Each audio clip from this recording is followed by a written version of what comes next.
Hey, what up everyone? This is Retro Joe's here, and you are watching the Talking Tranmere podcast, episode 1.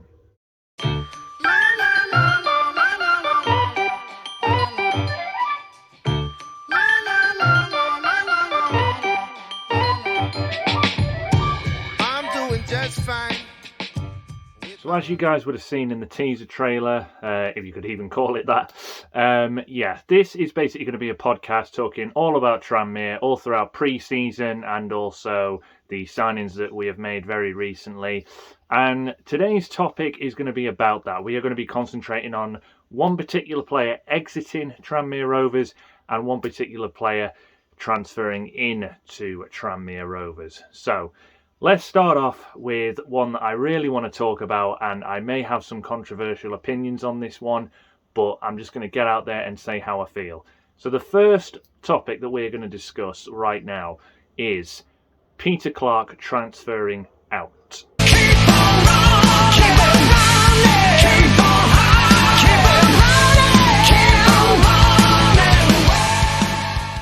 As it was announced, I think it would have been a few days ago now, if not about a week ago, Peter Clark, Tranmere's captain, I'm pretty sure second highest goal scorer from last season, even though he was a defender, has in fact not been offered another contract, and he has joined up with Walsall.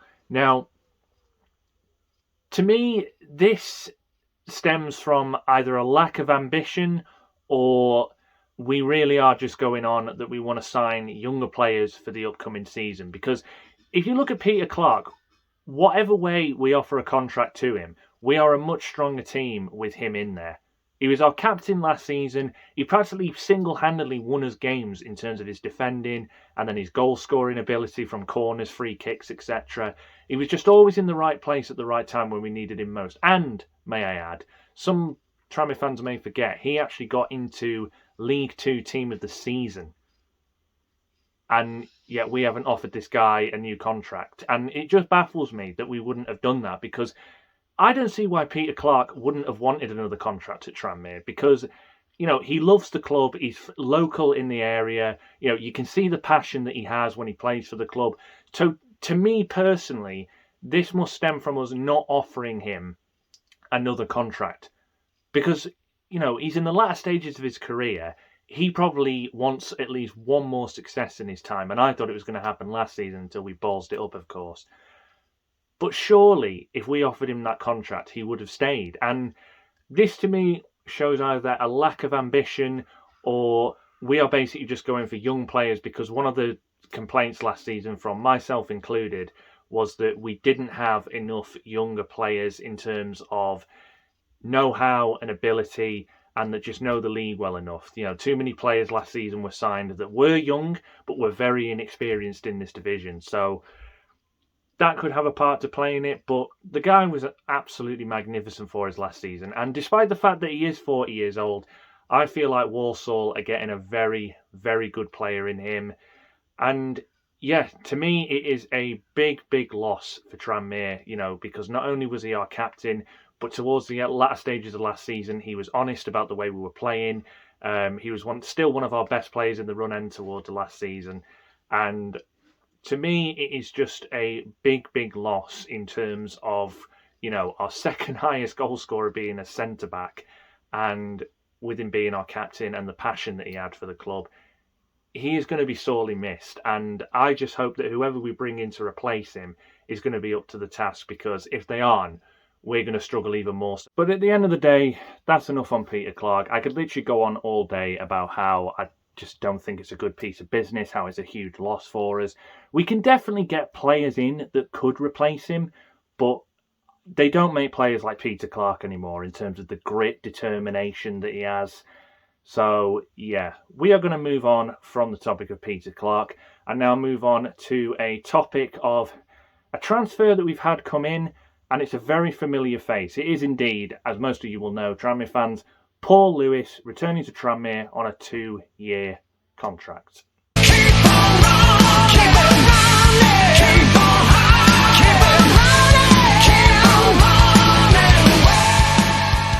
So yes, that is right. Paul Lewis has in fact left Northampton Town after signing for them last season from Tranmere and has returned to Prenton Park on a 2-year contract. Now, what are my thoughts on this? Well, I personally thought that Paul Lewis did have talent when he was with us. Like, he scored a fair few goals for us in that disastrous season in the end under Keith Hill. But for the most part, he looked like a really good goal-scoring midfielder. But one thing that I really think knocked his confidence was when he was used as a main striker. And Paul Lewis isn't a striker. We all know he's not. And, of course, Keith Hill just used him completely in the wrong position at striker when he's a centre midfielder, goal-scoring midfielder. So that had a part to play, I think, in him moving because he just didn't feel like he was going to be used properly. But now that he is back, I do think that it will actually be good for us because we need someone that's creative, that's, not old like Jay Spearing, etc. So it is a very good signing. And of course, he knows the club almost inside out from the year that he was here because you could tell in the way he was talking, he understood the club in terms of what its ambitions are, where it needs to get back to. So it is a positive move. The only thing what I would say is that it'll only be a positive move if we manage to get good players in and around him because we need to sort out this squad majorly from last season. And Paul Lewis has to be sort of, the first piece that we've put into the jigsaw. And we need to now go and acquire those other pieces because otherwise it's just really not going to work for Paul Lewis. And, he could suffocate like so many other players have. Like I think that Callum McManaman, who is a very, very good footballer, suffocated a lot in this Tranmere team simply because of everything else that was going on around him. So that's what I think on that. In terms of Paul Lewis' ability, I would say that in terms of goal-scoring midfielders, he has the potential to be one of the best in the league. But only time will tell because I'm hearing also from Northampton fans that he was subdued to the bench a lot simply because apparently when he did play, he wasn't good enough. But to be honest with you, Northampton had a very, very good team last year, so it would have been very hard to compete for places in that. But no, overall, I think that it will be a good move for us. We just need to sign other players that are in and around him. And by the looks of it, Paul looks happy to be back at Tranmere, which is always a positive. We always want people that want to come and play for this football club. And by the sounds of it, he didn't want to leave in the first place, but there wasn't a contract that was actually offered to him at the end of the season for whatever reason. Which I think it shows that either Mickey or whoever was in charge of making the, not having a contract on the table, I think it proves that they know that they possibly made a mistake. And I think Paul Lewis now has come back to prove that they did make the mistake. So only time will tell on that one. But now it's time for the last topic that we're going to talk about on this week's episode on Talking Tranmere. And that is basically just a summary of what I thought last season was, like in terms of expectation, all of that jazz that goes into it, what my final thoughts are on the way we finished last season.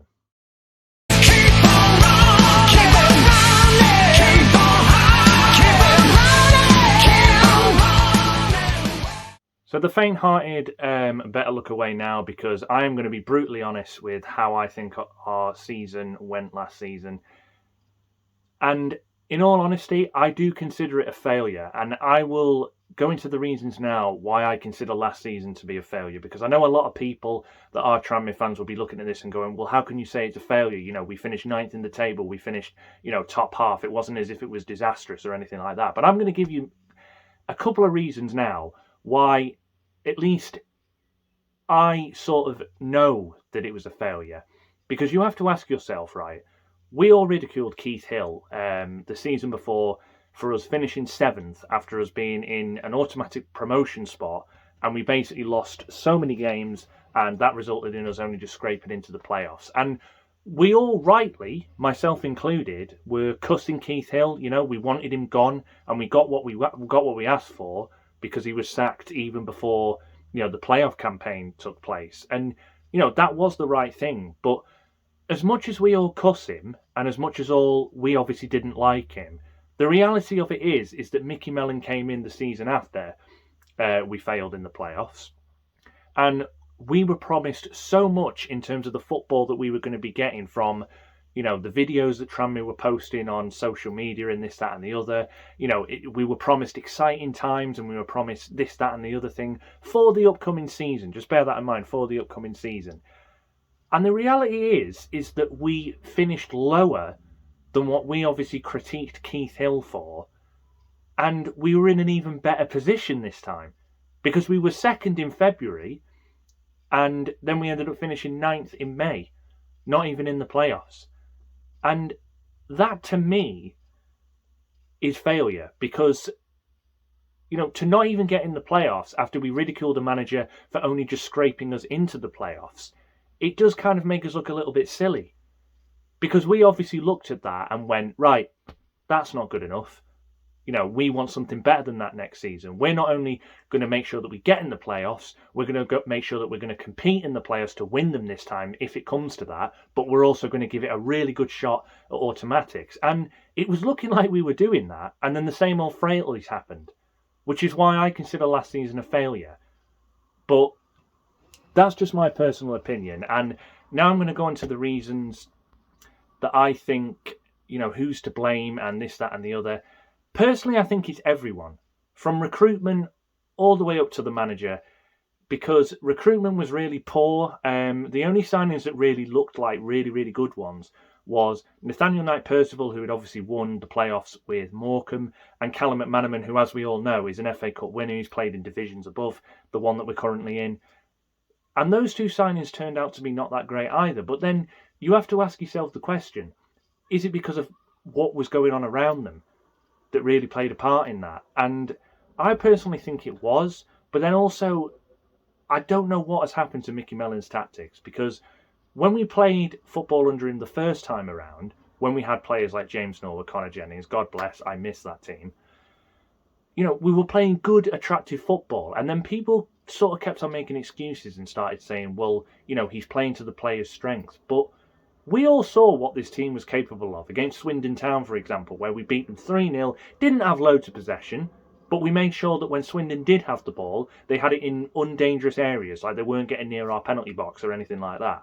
And then the way we attacked and the way we played when we did attack them, it was unbelievable. And that's when I started, when we beat them 3-0, I thought, well, you know what? If we can beat them, a side that in the end finished in the playoffs as well, if we can beat them 3-0 and, you know, attack like that, then why can't we go for automatic promotion? But in the months that followed, like between February and going into May, that was really the only time that I saw us have that kind of performance. And you have to ask the question why. There are loads of questions to be answered in terms of, you know, why the team had such a massive downfall in the latter stages of the season. And I think part of it is to do with the fact when we lost 4-0 to Forest Green, when we were second and they were first, and it was built up to be this big grudge match, and whoever won that was going to go on to possibly win the title, etc. And we obviously got absolutely hammered, and I think it knocked the players' confidence, but it also made them realise, well, you know, if we want to compete with the best, then we can't just, you know, try and get things over the line by just one goal every time. And, you know, I do feel as though I'm kind of a broken record when saying this, but at the end of the day, next season, we need to go into it with a different mindset. And if these players, as some people are saying, myself included, aren't good enough in terms of, you know, Mickey Mellon wanting to play attacking football, so he feels like he has to play this certain style to just make sure that we have any chance whatsoever of snatching a win or anything like that, then we have to get rid of the rotten core that's in this team. And we need to have a massive clear out of whoever isn't good enough to play a good attacking system, and then bring in the players that will be, such as Paul Lewis, etc. And that's the only way we're going to have success next season, because with the teams coming into it, like Stockport County, you know, you've got teams like Crewe that are probably going to, you know, have acquisitions that are going to be good enough to challenge near the top. Walsall have got new owners, as well as signing Peter Clark from us. So the list is endless. We have to make major changes if we're going to compete next season, because otherwise it's just going to be a really unsuccessful season. And Mickey Mellon's going to have his, you know, reputation ruined despite winning 2 promotions with us previously. So yes, guys, I am going to close out now after that very short rant towards the end of the video, but I just felt as though I had to get out what I thought happened last season and what went wrong. So that will do it for today's podcast. Next podcast is going to be on a very young and apparently talented player that we have signed from Brentford's Youth Academy. And I'm not going to reveal who it is just yet, but I'm going to do some research into it and see how good of a player he really is and what my thoughts are on it. And then there'll be a couple of other subjects as well for the next video. But yeah, this has been Retro Joes with episode 1 of Talking Tranmere podcast. There will be an episode out every week on this, and there's also going to be a video coming up soon updating on what sort of retro stuff you can expect. But until then, take care, stay safe, peace.